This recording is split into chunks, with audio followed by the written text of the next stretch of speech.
ಹ್ಞೂ ಗಣಿತ ಅಂತ ತಿಳ್ಕೊರಿ ಇದನ್ನ. ಇದು ಸರಿ, ಇದು ತಪ್ಪು, ಇದನ್ನು ನೀವು ಹಾಕೊಳಿಕ್ ಬರ್ತದೆ. ಸರಿಯಾಗಿ ನಾ ಹೇಳಿದಂಗೆ ನೀವು ಹಾಕೋರಿ, ತಾನೇ ಉತ್ತರ ಬಂದು ಬಿಡುತ್ತೆ. ಇದು ಸರಿಯಾದದ್ದು, ಇದು ತಪ್ಪಾದದ್ದು. ತಪ್ಪಾದ ಬಂದದ್ದು ಅದನ್ನು ಹೆಂಗೆ ಕಂಡುಹಿಡಿದು ವಿಡಿಯೋ ಆನ್ ಮಾಡಿರಿ, ನಾ ತಿಳಿಸ್ತದ ಲಕ್ಷ ಕೊಟ್ಟು ನೋಡ್ರಿ. ಮಾಡೋದಾದಿಂದ ವಿಡಿಯೋ ಆನ್ ಮಾಡಬೇಕು. ನಾವು ಹೊರಗೆ ನಿಂತಿರ್ತಂದ, ನೀವು ಒಂದು ವೇಳೆ ವಿಡಿಯೋ ಮ್ಯೂಟ್ ಮಾಡಲಿಲ್ಲ ಅಂದ್ರೆ ನಾವು ಒಳಗೆ ಬಂದುಬಿಡ್ತಂದು, ನಾವು ಎಲ್ಲೇ ಬೋರ್ಡಿಗೆ. ಈಗ ಗಣಿತ ಮಾಡಿದರೆ ಓಪನ್ ಮಾಡಿ, ಎಲ್ಲರೂ ಈ ಕಡೆ ಲಕ್ಷ ಕೊಟ್ಟು ನೋಡ್ರಿ. ಯಾವುದೇ ಒಂದು ಗಣಿತ ಮಾಡಬೇಕಾದ್ರೆ ಎಕ್ಸ್ ಪದ ಕಂಡುಹಿಡಿಬೇಕಾದ್ರೆ ನಾವು ಏನು ಮಾಡಬೇಕು ನೋಡಿ. ಇಲ್ಲೇ ತಪ್ಪಾದ ಭಾಗಲಬ್ಧ, ತಪ್ಪಾದ ಉತ್ತರದ ಅದನ್ನು ಒಂದು ಕಡೆ ಹಾಕೊಳ್ರಿ. ಒಂದು ಭಾಗಾಕಾರ ಲೆಕ್ಕದಲ್ಲಿ ಎಕ್ಸ್ ಭಾಗಿಲೆ ಎಷ್ಟರಲ್ಲೇ ಭಾಗಿಸ್ಬೇಕಾಗಿತ್ತವ? 4ರಲ್ಲೇ ಭಾಗಿಸ್ಬೇಕಾಗಿತ್ತು. ಅವ ಏನು ಮಾಡಿಬಿಟ್ಟು ಅದನ್ನು ಆ ಎಕ್ಸ್ ಅನ್ನ ಎಷ್ಟರಲ್ಲೇ ತಪ್ಪಾಗಿ ಭಾಗ್ಸ್ಯಾನ. ಎಷ್ಟರಲ್ಲೇ ಭಾಗ್ಸ್ಯಾನವ? 6ರಿಂದ ಭಾಗ್ಸ್ಯಾನ. ಅದ್ರ ಉತ್ತರ ಎಷ್ಟು ಬಂದದ? 14 ಬಂದದ. ಇದ್ರ ಉತ್ತರ ನೀವು ಎಕ್ಸ್ ಬರ್ತದೆ. ಇದು ಬರಬೇಕಾದ್ರೆ ಏನು ಮಾಡಬೇಕು? ಎಕ್ಸ್ ಬರೋಬ್ಬರಿ 14. ಯಾರಿದ್ದು ಅಚ್ಚಕಾತಂದ್ರೆ ಗುಂಡ್ಲೆ ಹಾಕಿರಿ.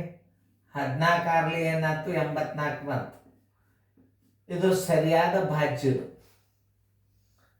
ಸರಿಯಾದ ಭಾಜ್ಯ ಇಲ್ಲಿ ಇಟ್ಕೋ. 84 ಭಾಗಲೆ 4 ಬರೋಬ್ಬರಿ 4 2 8, 4 1 4.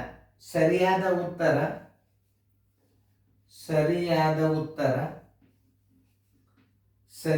ಉತ್ತರ 21. ಉತ್ತರ ಸಂಖ್ಯೆ ಎಲ್ಲದ ನೋಡ್ರಿ, ಎ. ಆಮೇಲೆ ಇನ್ನೊಂದು, ಈ ಆಪ್ಷನ್ಸ್ಗಳನ್ನು ನಿಮಗೆ ಕರೆಕ್ಟ್ ತಪ್ಪು ಮಾಡಂಗೆ ಉತ್ತರ ಇಟ್ಟಿರ್ತಾನೋ ಅದನ್ನು ತಿಳಿಸಿ ಹೇಳ್ತಾನೆ ನಾನು ನಿಮಗೆ. ಇದು ಒಂದು ಉತ್ತರ ಅಂತೂ ಇದು ಕರೆಕ್ಟ್ ಆಯ್ತು. ಒಳಗೆ ಏನು ಮಾಡ್ತೀರಿ ನೀವು?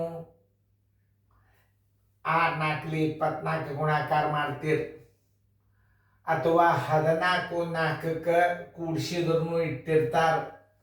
14ರಾಗ 6 ಕೂಡಿಸಿದ್ರೆ 20 ಇಟ್ಟಿರ್ತಾರೆ. ಒಟ್ಟು ಏನು ತಪ್ಪು ಮಾಡ್ತೀರಿ ಅದು ಉತ್ತರ ಬರಂಗೆ ಮಾಡಿರ್ತಾರ. ಉತ್ತರ ಬಂತ ಅಂತ ಹಾಕಿಬಿಡ್ತೀರಿ ನೀವು. ನೋಡ್ರಿ ನೀವು ಅವು ಆಪ್ಷನ್ಸ್ಗಳು ಹೆಂಗೆ ಇಟ್ಟಿರ್ತಾರೆ. ಸಣ್ಣ ಮಕ್ಕಳು ತಪ್ಪು ಮಾಡ್ತಾರ, ನೀವು ತಪ್ಪು ಮಾಡಿದ ಉತ್ತರಗಳೆಲ್ಲ ಸಿಗ್ತಾವೆ. ಹಿಂಗೆ ನೀವು ಈ ಲೆಕ್ಕ ತಗೋತೀರಿ. ಈಗ ಇದಕ್ಕೆ ಗುಣಾಕಾರ ಮಾಡಿಬಿಡುತ್ತೋ 4 ಆಗ್ಬೇಕು ಬಂದದ್ದು ನೋಡಂತ ರೈಟ್ ಅಂತ ಹಾಕಿಬಿಡ್ತಾರೆ. ಇನ್ನೊಬ್ಬ ಹೆಂಗೆ ವಿಚಾರ ಮಾಡ್ತಾನ? 14ರಾಗ 6 ಕೂಡಿಸ್ತಾನ, ಅದು ಉತ್ತರ ಇಟ್ಟಾರವ್ರು. ಇಲ್ಲ 14ರಾಗ 4 ಕೂಡಿಸಿದ್ರು ಉತ್ತರ ಇಟ್ಟಾರವ್ರು. ನೀವು ಏನು ತಪ್ಪು ಮಾಡ್ತೀರ ಆ ಆಪ್ಷನ್ಸ್ಗಳು ಇಟ್ಟಿರ್ತಾರವ್ರು. ನಿಮ್ಮನ್ನ ಚಾಣಿ ಹಾಕಿ ತೆಗಿತಾರವ್ರು ಹುಡುಗರು. ಸೈನಿಕ್ ಸ್ಕೂಲ್ ರಿಸಲ್ಟ್ ಆಗ್ಬಹುದು, ಆದರೆ ನವೋದಯ ಆಗಬೇಕಾದ್ರೆ original thinking power, mental ability, ಯಾವ್ದು ಮೆಂಟಲ್ ಪವರ್ಫುಲ್ ಇರ್ತದೆ ಅವಾಗಷ್ಟೇ ನವೋದಯದಾಗ ಬೇಕು. ಶಣೆ ಇರ್ತಾನೆ ನಾವು ಹೊರಗಡೆ ಭಾಳ ಶಣೆ ಅವ. ಬಟ್ ಅಲ್ಲಿ ಏನಿರ್ತದೆ? ಥಿಂಕಿಂಗ್ ಪವರ್ ಬೇಕು. ನೋಡ್ರಿ, ಇದನ್ನ ಇನ್ನೊಂದು ಗಣಿತ ತಿಳ್ಕೋಬೇಕಾದ್ರೆ ಮೈಂಡ್ ಪವರ್ ಇರಬೇಕು ವಿದ್ಯಾರ್ಥಿದು. ಎಲ್ಲ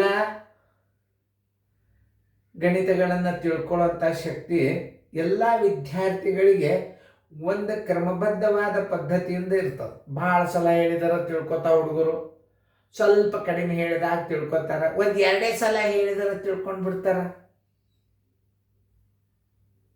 2 ಸಲ ಹೇಳ್ರಿ ನೀವು ಗಣಿತ ಪಟ್ನ ತಿಳ್ಕೊಳ್ಳೋ ಹುಡುಗರು ಇರ್ತಾವೆ. ಒಂದು 5 6 7 8 10 ಸಲ ಗಣಿತಗಳನ್ನು ಹೇಳ್ರಿ, ಅದರಾಗ ಒಂದು ತಿಳ್ಕೊಳ್ಳೋವಂಥ ಕೆಟಗರಿ ಹುಡುಗರು ಇರ್ತಾವೆ. ಒಮ್ಮೆ ನೀವು ಸಂಖ್ಯಾತ್ಮಕ ಲೆಕ್ಕ ಹೇಳ್ರಿ, ಅವ ಹೆಂಗೆ ಸರ್ ಮಾಡ್ಯಾರ ಹಂಗೆ ಥೇರಿ ನೆನ್ಪಿಟ್ಕೊಂಡು ಗಣಿತ ಮಾಡ್ತಕ್ಕಂಥ ವಿದ್ಯಾರ್ಥಿಗಳೂ ಇರ್ತಾರೆ. ಇದ್ರಾಗ ಯಾರು ಪವರ್ಫುಲ್ ಅಂದ್ರೆ 2 ಸಲ ಹೇಳಿದವ ನೀವು ಬೇಕಾದಾಗ ಗಣಿತ ಹಾಕ್ರಿ ಅವ ಲೆಕ್ಕ ಮಾಡ್ತಿರ್ತಾನೆ. ಅವಾಗ ನೆನಪಿನ ಶಕ್ತಿ ಜಾಸ್ತಿ ಇರ್ತದೆ. ಯಾವ ಮಗುವಿಗೆ ನೆನಪಿನ ಶಕ್ತಿ ಜಾಸ್ತಿ ಇರ್ತದೆ ಅವನು ನವೋದಯ ರಿಸಲ್ಟ್ ತಗೋತಾನೆ. ಗಣಿತ ನೆನಪಿರ್ತದೆ. ನೀವು ಮೇಲಾಗಿ ಹೇಳಿದ್ದು ಜನವರಿ ಕೇಳ್ರಿ, ಹೌದ್ರಿ ಸರ್ ಇದು ಆಗ್ಯದ ಪೇಜ್ ತೆಗೆದ ಗಣಿತ ತಂದು ತೋರಿಸೋದಂಥ ವಿದ್ಯಾರ್ಥಿಗಳು ಇದ್ದಾರೆ. ಇದ್ರಾಗ ಏನು ಸಂಶಯ ಇಲ್ಲ. ಅದು ನೆನಪಿನ ಶಕ್ತಿ. ಮತ್ತು ಇಲ್ಲಿ ನನ್ನೊಂದು ಲೈಬ್ರರಿ ಅದ, ನನಗೆ ಯಾವ ಬುಕ್ಕ ಬೇಕಾಗಿರ್ತದ ಸೀದಾ ಹೋಗಿ ನಾ ಅಲ್ಲಿ ಅಷ್ಟು ಲೈಬ್ರರಿ ಒಳಗಿನ ಬುಕ್ಕನ್ನ ಕರೆಕ್ಟ್ ಹೋಗಿ ಹಿಡಿದು ತಗೊಂಡು ಬಿಡ್ತೀನಿ. ಅದು ನೆನಪಿನ ಶಕ್ತಿ.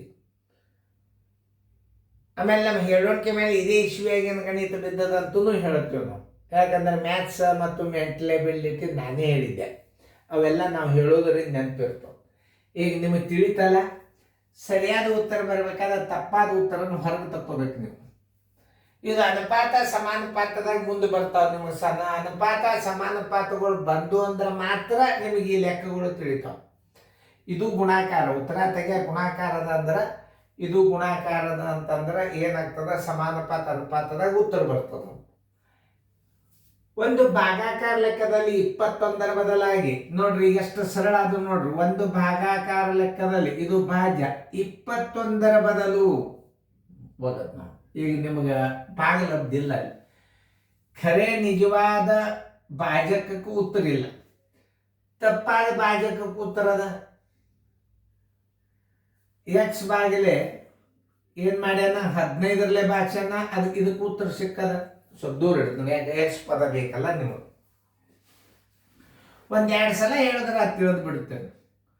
ಅದೇ ಸಂಖ್ಯೆಯನ್ನ 21ರಲ್ಲೇ ಭಾಗಿಸೋದ್ರ ಬದಲಾಗಿ ಎಷ್ಟರಲ್ಲೇ ಭಾಷಣವ, 15ರಲ್ಲೇ ಭಾಷಣ.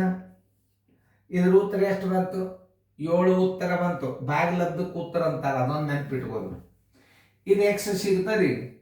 ಎಕ್ಸ್ ಬರೋಬ್ಬರಿ 7 ಗುಣಾಕಾರ ಭಾಗಾಕಾರದ ಹಚ್ಚಿಕೊತ್ತಂದ್ರೆ ಗುಣಾಕಾರ ಆಯ್ತು. ಎಕ್ಸ್ ಬರೋಬ್ಬರಿ 105 ಬಂತು. ಇದು ಭಾಜ್ಯ ಕರೆಕ್ಟ್ ಇರ್ತದೆ ಎರಡಕ್ಕೂ. ಭಾಗಿಸಿದಂತ ಭಾಜಕ ಮತ್ತು ಭಾಗಲಬ್ಧ, ಭಾಗಲಬ್ಧ ಮತ್ತು ಭಾಜಕದ ಮೇಲೆ ಸರಿಯಾದ ಭಾಜ್ಯ ನಮಗೆ ಸಿಕ್ತು. ಸರಿಯಾದ ಭಾಜ್ಯ ಸಿಕ್ತಂದ್ರೆ ಸರಿಯಾದ ಭಾಜಕ ಇಲ್ಲದಲ್ಲ, ಉತ್ತರ ಹಾಕೊಂಡು ಹಿಡಿದು ಇದನ್ನೇ 105 ಇಲ್ಲಿ ಇಡ್ರಿ. 105 ಭಾಗಲಿ 21, ನಿಜವಾದ ಉತ್ತರ 25 105. Answer is equal to 5. ಉತ್ತರ ಸಂಖ್ಯೆ ಎ. ನೋಡಿ ಹೆಂಗೆ ತಿಳ್ಕೋಬೇಕು ಅನ್ನೋದು ಹೇಳ. ನೋಡ್ರಿ ಇಲ್ಲೂ ಗದ್ದಲ ಮಾಡ್ಯಾನ, ನೋಡ್ರಿ ಹೆಂಗ್ ಮಾಡ್ಯಾನ ನೋಡ್ರಿ. 21 1 7, 21 ಅಂದ್ರೆ 15 36. ಹೆಂಗ್ ಕೂಡ್ಸ್ಯಾನ ಅಂದ್ರೆ ಇದನ್ನ ಇವೆರಡು ಕೂಡಿಸಿಟ್ಟದ್ದು ಉತ್ತರ ಇಟ್ಟಾನ ನಾವು. 5 1 6 36.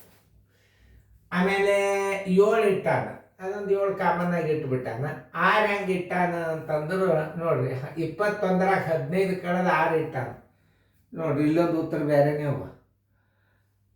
ಆಪ್ಷನ್ಸ್ ನೀವು ಏನು ಮನುಷ್ಯನಾಗ ತಪ್ಪು ವಿಚಾರ ಮಾಡಿರ್ತೆ ಆ ಉತ್ತರ ಇರ್ತಾವ ಇಲ್ಲಿ.